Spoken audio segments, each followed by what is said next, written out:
The library was a labyrinth of decay, its shelves groaning under the weight of forgotten tomes and the oppressive air of neglect. Dr. Elias Varnam tread cautiously, his footsteps muffled by the thick layer of dust that blanketed the floor. The faint scent of mildew clung to his nostrils, mingling with the musty odor of ancient parchment.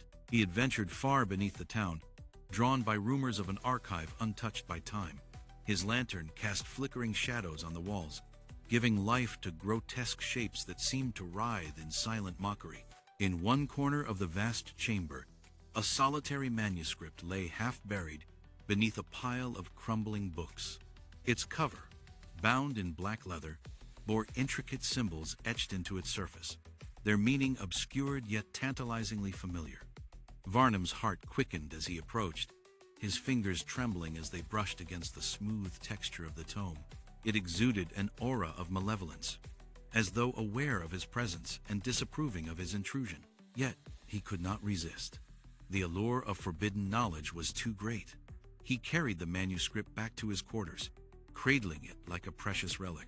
By lamplight, he began the painstaking process of translation, poring over each line with meticulous care. The text spoke of realms beyond mortal comprehension, of stars that danced to rhythms unknown to humanity. As he delved deeper, strange dreams began to haunt his slumber, visions of shadowy figures moving through endless voids, their forms indistinct yet undeniably menacing. Each night the dreams grew more vivid, their whispers weaving themselves into the fabric of his waking thoughts. Varnam found himself increasingly unable to distinguish reality from illusion, his grip on sanity slipping with every passing hour. Despite this, his resolve remained unshaken. The manuscript promised revelations that would alter the course of human understanding, and he was determined to uncover them regardless of the cost. Days turned into weeks as he immersed himself in the study of the cryptic text. The world outside faded into irrelevance, replaced by the consuming obsession that now dominated his existence. Friends and colleagues reached out, concerned by his withdrawal, but their voices were distant echoes compared to the siren call of the manuscript. Even his own reflection in the mirror became unfamiliar, his once sharp features softened by exhaustion and the gnawing dread that lingered at the edges of his mind. Within the manuscript's pages, references to an entity known as Zarathna emerged with increasing frequency. Descriptions of its power were veiled in metaphor, yet their implications were unmistakable. Varnam felt a chill run down his spine as he read of rituals capable of summoning this being, their steps outlined with chilling precision. Though the consequences of such an act were left deliberately vague, the mere possibility filled him with both terror and exhilaration. His health deteriorated visibly, his frame growing gaunt and his eyes sunken with fatigue. Still, he pressed onward, driven by an insatiable curiosity that bordered on madness. The manuscript had become his sole companion, its secrets unraveling before him like threads from a tapestry woven by some divine hand. In the quiet solitude of his study, he whispered aloud the words he translated, testing their resonance and searching for hidden meanings. The dreams intensified, their shadows coalescing into distinct forms that loomed over him during his fitful sleep. They whispered in tongues unknown, their voices reverberating through his mind long after he awoke. Varnam scribbled furiously in his journals, documenting these encounters with feverish determination. Each entry revealed a fragment of the larger puzzle, piecing together a picture of cosmic proportions that threatened to overwhelm him entirely. Despite the mounting evidence of danger, he could not bring himself to abandon his quest. The manuscript had awakened something within him, a hunger for truth that transcended fear or reason. He knew the risks, yet they only fueled his resolve. Somewhere deep within, he believed that understanding Zarathna might grant him dominion over forces that had long eluded humanity. Or perhaps, he thought darkly, it would simply confirm his insignificance in the grand design. As he prepared for what lay ahead, Varnam reflected on the journey that had brought him to this point. From the dusty corridors of the forgotten library to the threshold of unimaginable discovery, he had walked a path few dared to tread. And though the road before him promised peril, he embraced it with the fervor of a zealot. For in the pursuit of knowledge, Even the darkest truths held a peculiar beauty that beckoned him ever closer to the abyss. The manuscript's hold on Varnam deepened with each passing day, its cryptic words weaving an invisible web around his mind. He became a recluse, shunning the world beyond his study as though it were but a fleeting illusion. His meals grew sparse, prepared hastily and consumed without thought, their flavors dulled by the intensity of his focus. The once bustling streets outside his window now seemed distant, their sounds muted by the barrier of his obsession. In the quiet confines of his chamber, the air grew heavier, charged with an unseen energy that crackled whenever he touched the tome. Dreams continued to assail him, their visions more vivid than ever before. The shadowy figures had evolved into distinct entities, their forms shifting yet unmistakably malevolent. They whispered in tongues both alien and familiar, their voices resonating within his skull like the tolling of ancient bells. Varnam scribbled furiously in his journals, attempting to capture the essence of these encounters, though the act itself felt futile. The words he wrote seemed inadequate, mere shadows of the truths they sought to convey. Yet, he persisted, driven by the hope that some fragment of understanding might emerge from the chaos. His colleagues, concerned by his withdrawal, attempted to reach out, their knocks on his door growing increasingly insistent. But Varnam ignored them, his attention fixed solely on the manuscript. To him, their concerns were trivial, distractions from the grand revelation that awaited. He imagined their faces-sensé friends, now strangers distorted by worry, their voices muffled by the thick walls of his sanctuary. Time itself seemed to lose meaning. Days blurred into nights, and nights stretched endlessly into days. The world outside no longer mattered. All that existed was the tome and its secrets. Within the text, patterns began to emerge, their significance obscured, yet tantalizingly close. Varnam noticed repetitions in certain phrases, sequences of symbols that aligned with celestial movements or alignments long forgotten by humanity. These connections thrilled him, offering glimpses of a cosmic order that defied human comprehension. He spent hours cross-referencing astronomical charts, ancient maps, and forgotten texts, piecing together fragments of knowledge that had lain dormant for centuries. Each discovery brought him closer to the heart of the manuscript, yet further from the stability of his former life. As his physical health waned, his mental acuity sharpened. Honed by the relentless pursuit of truth, sleep became a luxury he could ill afford, its absence etching dark circles beneath his eyes and lending his voice a hollow rasp. Yet, even in his exhaustion, his mind remained razor-sharp, capable of unraveling complexities that would have overwhelmed lesser scholars. The manuscript demanded nothing less, rewarding his diligence with hints of knowledge so profound they bordered on the divine.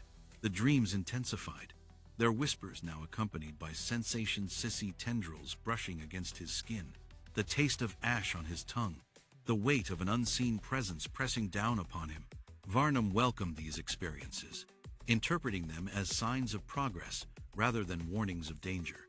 He believed himself chosen, singled out by forces beyond his control, to bear witness to truths hidden from the masses. This conviction buoyed him through moments of doubt, reinforcing his belief that the sacrifices he made were necessary. In the solitude of his study, he spoke aloud the phrases he translated, testing their resonance and gauging their impact on the environment. Some caused the candles to flicker wildly, their flames bending impossibly toward the manuscript. Others sent vibrations through the floorboards, as though awakening something slumbering below. Varnam documented these phenomena meticulously, noting their occurrences and possible implications. Though he lacked a complete understanding of their cause, he suspected they were harbingers of greater events to come. His journal entries grew more frantic, their handwriting increasingly erratic, as the boundaries between dream and reality blurred. He recorded instances where the manuscript seemed to respond to his touch, its pages glowing faintly under certain conditions, or emitting low hums when specific phrases were spoken. These occurrences filled him with awe and trepidation, confirming his suspicions that the tome was far more than a mere artifact. It was alive, perhaps sentient, and its purpose eluded him still. Despite the mounting evidence of danger, Varnam pressed forward, unwilling to turn back. The manuscript had become his lifeline, its mysteries fueling his every waking thought. He rationalized the risks, convincing himself that the knowledge he sought would outweigh any potential harm. Yet, deep within, a small voice whispered warnings he dared not acknowledge. It reminded him of the countless scholars who had preceded him, drawn into madness or worse by similar pursuits. But Varnam silenced this voice, dismissing it as the last vestige of his fading humanity. The final piece of the puzzle came one evening, as he traced a particularly intricate sequence of symbols with trembling fingers. A sudden clarity descended upon him, illuminating connections he had previously overlooked. The ritual described within the manuscript began to take shape, its steps outlined with chilling precision. Varnam felt a surge of excitement mixed with dread, knowing that the culmination of his efforts was within reach. Yet, even as he prepared to embark on this final journey, a lingering uncertainty gnawed at the edges of his mind. For all his preparations, he could not shake the feeling that he was merely a pawn in a game far larger than himself. He gathered the materials required for the ritual, selecting items with care and precision. Herbs, powders, and instruments of unknown origin found their place in his satchel, each chosen for its symbolic significance. The manuscript itself served as both guide and talisman, its presence reassuring yet ominous. As Varnam packed his belongings, he glanced briefly at his reflection in the mirror, startled by the transformation he saw. His face was gaunt, his eyes feverish, and his expression one of utter resolve. He barely recognized the man staring back at him, yet he knew there was no turning back. The manuscript had claimed him entirely, its promise of forbidden knowledge too seductive to resist. With a final glance at his study, now littered with notes and half-finished translations, Varnam departed for the secluded cabin deep within the woods. The journey there was uneventful, the forest silent, save for the occasional rustle of leaves or call of nocturnal creatures. Yet, beneath this apparent calm, he sensed a tension in the air, as though the very trees themselves watched his passage with wary eyes. Upon reaching the cabin, he secured the door behind him, lighting a single candle to illuminate the space. The manuscript lay open before him, its pages glowing faintly in the dim light. Varnam took a deep breath, steeling himself for what lay ahead. The time had come to confront the truths hidden within the tome, regardless of the cost. The manuscript's revelations coalesced into a chilling narrative, one that spoke of Zarathna, an entity whose very existence defied the fragile boundaries of human understanding. Dr. Elias Varnam read with growing trepidation, his mind grappling with descriptions of a being both omnipotent and indifferent to mortal concerns. The tome hinted at rituals capable of summoning this ancient power, their steps outlined in cryptic detail yet unmistakably precise. Each phrase seemed to resonate within him, awakening dormant fears while simultaneously fueling an insatiable curiosity. Though the text warned of dire consequences for those who dared invoke Zarathna, Varnam felt compelled to proceed, driven by a mixture of dread and fascination. As he delved deeper, patterns emerged from the chaos of symbols and archaic phrases. Constellations aligned with terrestrial locations, suggesting sites imbued with latent energy gateways to realms beyond comprehension. Varnam mapped these coordinates meticulously, cross-referencing them with historical records and geological surveys. His findings revealed a convergence point deep within the forest, where earth and sky seemed to blur into a single, indistinct plane. This discovery filled him with equal parts awe and apprehension, confirming his suspicion that the ritual would require more than mere preparation. It demanded sacrifice, perhaps even his sanity. The dreams intensified, their shadows now assuming tangible forms. Varnam awoke each morning drenched in cold sweat, his heart pounding as though fleeing some unseen predator. In these visions, Zarathna loomed ever closer, its presence vast and suffocating, radiating an aura of absolute dominion.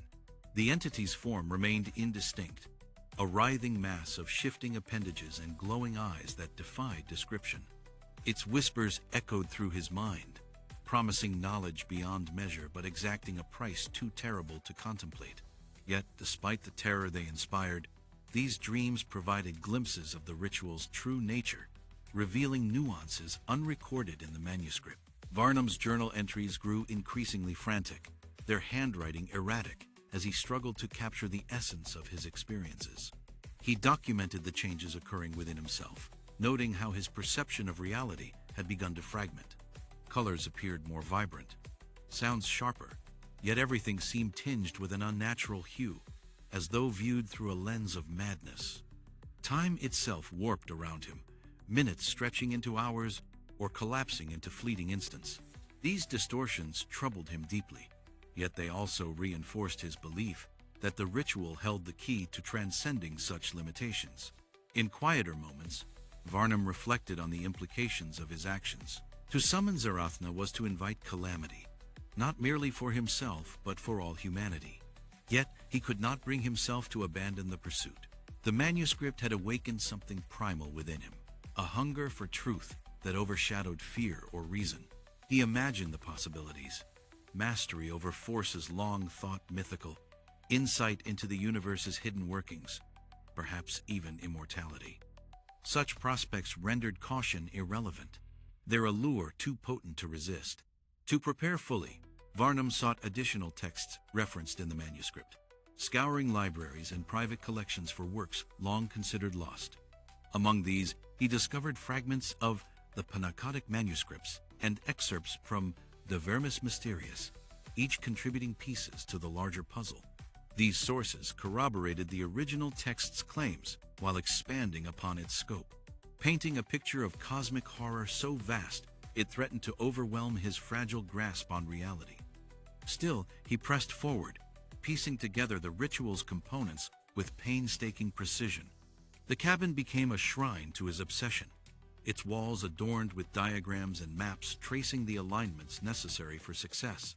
Candles burned continuously, their light casting flickering shadows that danced macabrely across the room. Varnam worked tirelessly, often forgetting to eat or sleep, his body deteriorating further with each passing day. Yet, his mind remained sharp, honed by the relentless pursuit of knowledge. The manuscript lay open before him at all times, its pages worn thin from constant handling, its secrets whispered softly in the silence of the night. Even as he prepared, doubts crept into his thoughts, their voices subtle yet persistent. What if the ritual failed? Or worse, what if it succeeded, unleashing horrors beyond imagining? Varnam dismissed these questions as distractions, focusing instead on the task at hand. He believed himself chosen, singled out by fate or some higher power to bear witness to truths hidden from the masses. This conviction buoyed him through moments of doubt, reinforcing his resolve to see the endeavor through to its conclusion. The final preparations took shape gradually, each step requiring careful consideration. Herbs were ground into fine powders, their scents mingling with the musty air of the cabin. Instruments of unknown origin found their place on the altar, their surfaces etched with symbols matching those in the manuscript. Varnam tested each component, ensuring its alignment with the prescribed requirements. Though the process consumed days, it brought him no closer to certainty, only inevitability. On the eve of the ritual, Varnam paused to reflect on the journey that had brought him to this point. From the dusty corridors of forgotten archives to the threshold of unimaginable discovery, he had walked a path few dared tread. And though the road ahead promised peril, he embraced it with the fervor of a zealot. For in the pursuit of knowledge, even the darkest truths held a peculiar bhutia beauty that beckoned him ever closer to the abyss. With trembling hands, he gathered the final materials, placing them carefully within reach. The manuscript lay open before him, its pages glowing faintly in the dim light of the candles. Outside, the forest stirred uneasily, its creatures silenced by an unseen force. Varnam took a deep breath, steeling himself for what lay ahead. The time had come to confront the truths hidden within the tome, regardless of the cost. The cabin was a fortress of solitude, its walls insulated against the outside world, yet permeable to the eerie energies that now swirled within. Varnam lit the ceremonial candles in precise formation, their flickering flames casting shadows that danced like phantoms across the rough-hewn timber. He arranged the powdered herbs in concentric circles upon the floor, each grain placed with meticulous care. according to the manuscript's cryptic instructions. The air grew thick and oppressive, heavy with anticipation, as though the very atmosphere itself braced for what was to come. In the dim light, he inscribed arcane symbols onto the wooden altar, his hands trembling but steady, guided by an unshakable resolve. Each mark, etched into the surface, seemed to awaken something dormant, as if calling forth unseen forces that lingered just beyond perception. The tools of his ritual lay ready, vials of liquid distilled from rare botanicals, strange instruments whose origins were lost to time, and the manuscript itself, open and glowing faintly under the candlelight. It was both beacon and burden, its presence commanding yet ominous. As Varnam prepared the final components, he felt a growing unease settle over him, not merely fear, but a profound sense of insignificance in the face of forces far greater than himself. Yet this did not deter him. Rather, it fueled his determination. To falter now would be to surrender entirely, to admit defeat before the cosmic truths he so desperately sought. No, he could not turn back, even if every fiber of his being screamed at him to flee while there was still time. He spoke aloud the first incantation, his voice hesitant at first but growing stronger with each word. The syllables rolled off his tongue like ancient echoes, reverberating through the cabin and out into the surrounding woods. Outside, the trees shuddered as though stirred by some unseen wind, their branches creaking in response to the vibrations of his chant. Within moments, the temperature plummeted, and a palpable chill seeped into the room, wrapping itself around Varnam like icy tendrils. The candles burned unevenly, their flames bending toward the center of the circle as though drawn by an invisible magnetism. Varnam continued reciting the phrases, his voice rising in pitch and intensity, until it filled the space with a cadence both hypnotic and unsettling.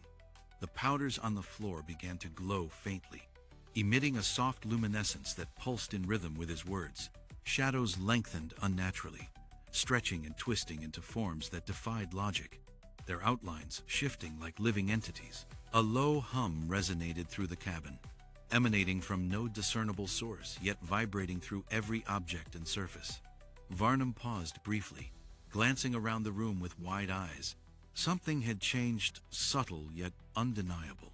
The air carried a weightier density, as though reality itself had been bent or fractured. His skin prickled with gooseflesh, and his pulse quickened, though whether from excitement or terror, he could not say. Summoning all his courage, he reached for the final item, a small vial containing a viscous black liquid, its contents swirling gently, despite the absence of motion. This was the culmination of his preparation, the key ingredient required to bridge the gap between worlds. With trembling fingers, he poured the substance into the center of the circle, where it pooled and shimmered like molten obsidian. Instantly, the glow of the powders intensified, their light flaring brightly before settling into a steady radiance. Varnam resumed his chanting, his voice reaching a feverish pitch as he neared the end of the ritual. The hum deepened, becoming a thunderous roar that shook the very foundations of the cabin. Dust fell from the rafters, and the windows rattled violently, though no storm raged outside. The forest beyond seemed alive, its silence broken only by the occasional snap of twigs and rustle of leaves, sounds amplified to unnatural proportions. Suddenly, the circle erupted in a blaze of light, blinding white and impossibly bright. Varnam shielded his eyes, stumbling backward as the force of the illumination pushed against him like a physical wave. When the brilliance subsided, he opened his eyes to find the air thick with swirling mist, its tendrils coiling and uncoiling in patterns too complex to follow. At the center of the circle stood a figure, rather, a suggestion of form.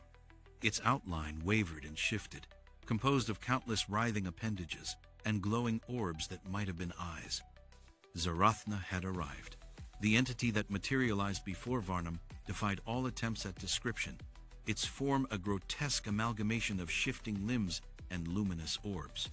Towering above him, it exuded an aura of absolute dominion, its presence crushing the air from his lungs and leaving him gasping for breath. Zarathna's appendages writhed in a hypnotic dance, their movements synchronized to some unearthly rhythm known only to itself.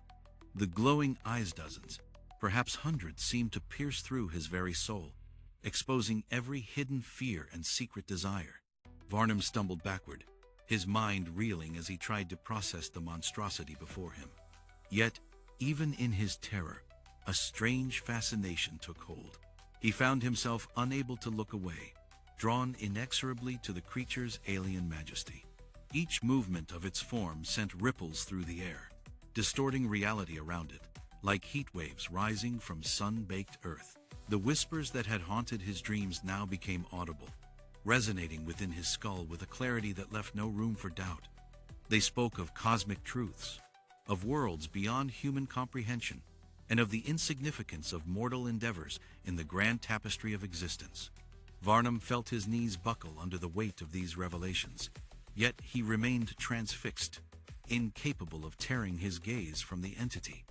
Zarathna's voice, when it came, was not spoken but rather impressed directly into his mind, bypassing the need for ears or sound waves.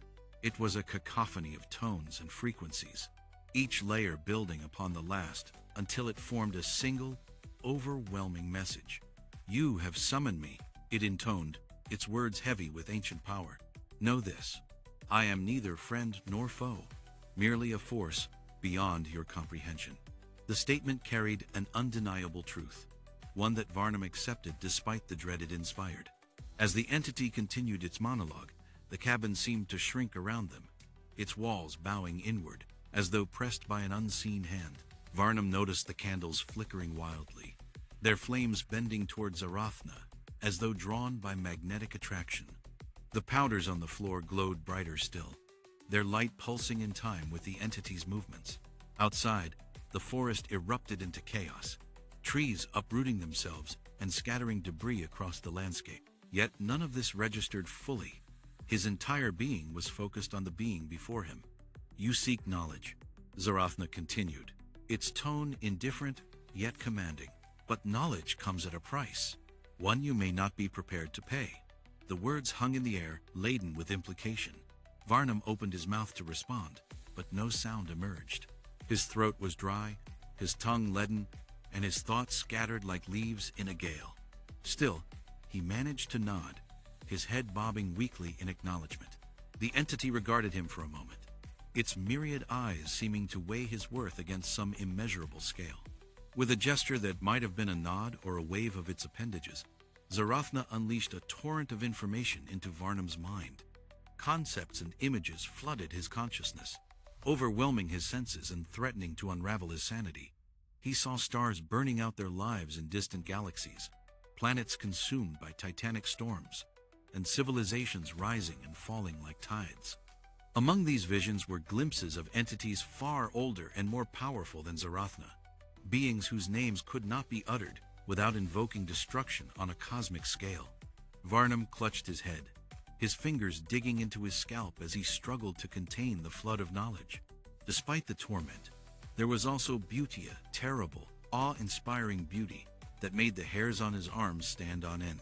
For the first time, he understood the true nature of the universe, vast, indifferent, and teeming with forces beyond human comprehension. Humanity, with all its achievements and aspirations, was but a fleeting spark in the eternal darkness.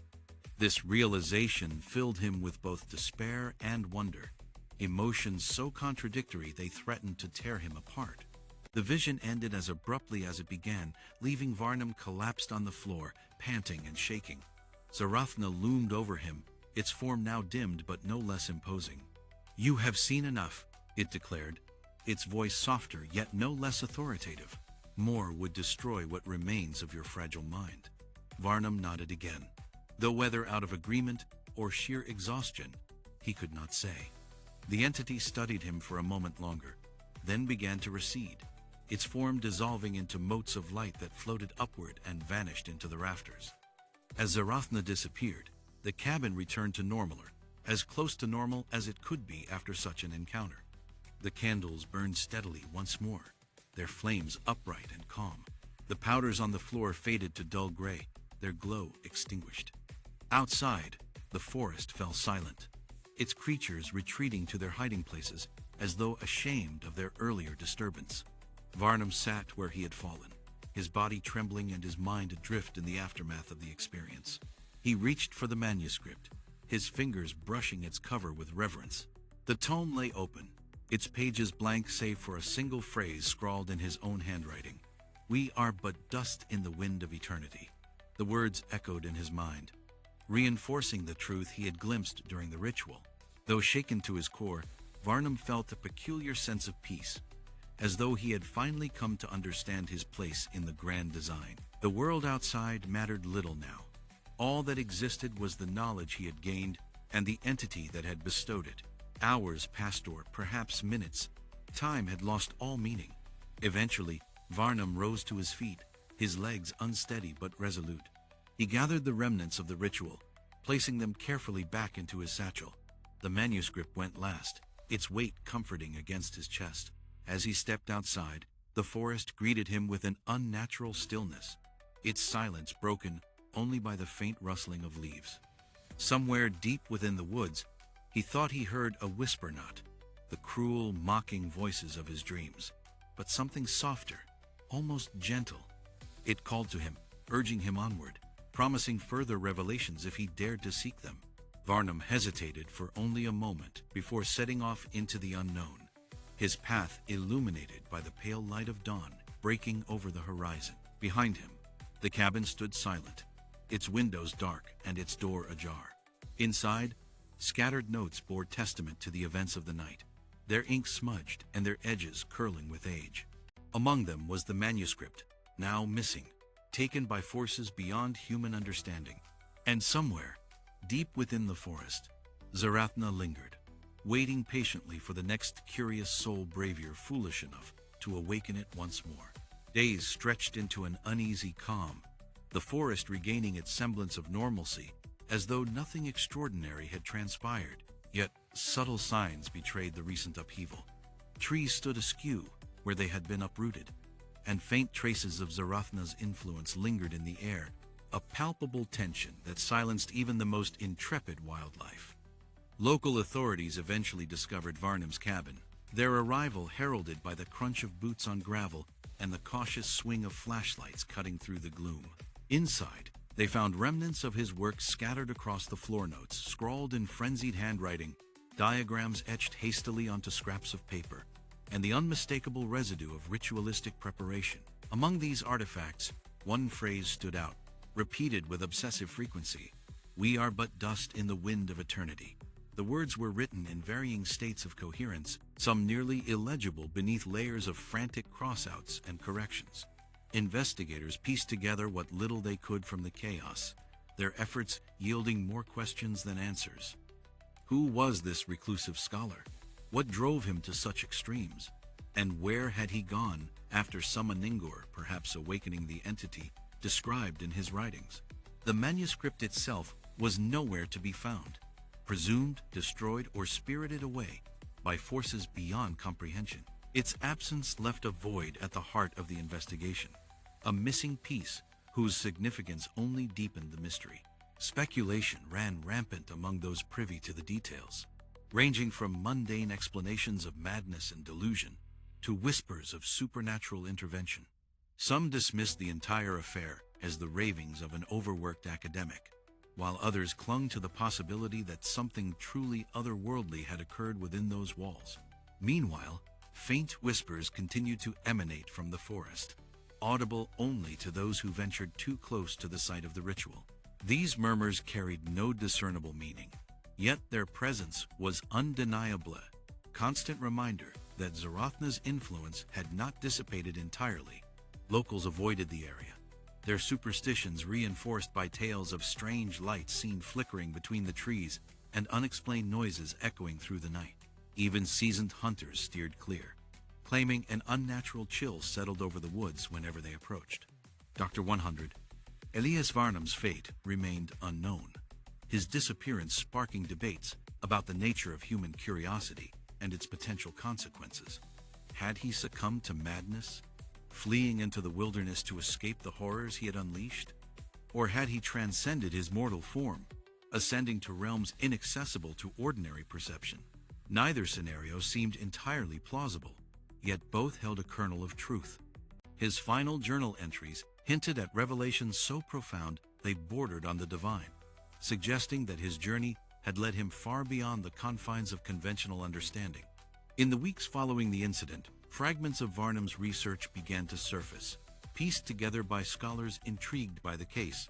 They uncovered references to similar incidents throughout history, each involving individuals driven to obsession by ancient texts or forbidden knowledge. Patterns emerged, linking these events to specific geographic locations and celestial alignments, implying a larger framework governing such occurrences. This discovery fueled renewed interest in the study of cosmic phenomena, drawing academics and amateurs alike into the pursuit of answers. Yet, for all their efforts, the investigators could not shake the feeling that they were merely scratching the surface. Something fundamental eluded them, hidden just beyond reach, like a shadow slipping into darkness. It was as though the universe itself conspired to keep its secrets safe, revealing only enough to tantalize and torment those who dared to inquire too deeply. In this light, Varnam's disappearance took on new significance, not as an isolated tragedy, but as part of a broader tapestry woven from threads of time, space, and incomprehensible forces.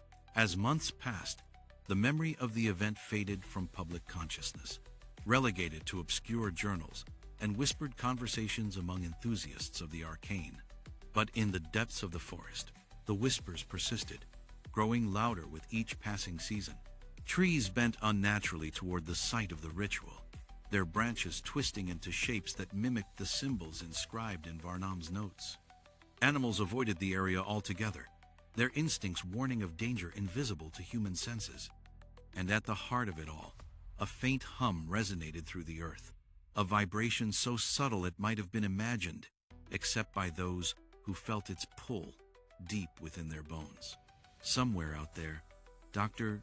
Elias Varnam lingered, either lost to madness or elevated to a state of enlightenment. His exact whereabouts mattered less than the legacy he had left behind, a trail of breadcrumbs leading back to the abyss. For every answer uncovered, 10 more questions arose, each pointing toward mysteries older than humanity itself. The world moved on, oblivious to the truths buried within the forest. But the forest waited patiently, its silence broken only by the faintest whisper, "Come closer, come closer." And so, the cycle continued, another chapter added to the eternal story of man's struggle against the unknowable. Somewhere, someone else would stumble upon a forgotten tome, drawn inexorably toward the same dark path Varnam had tread.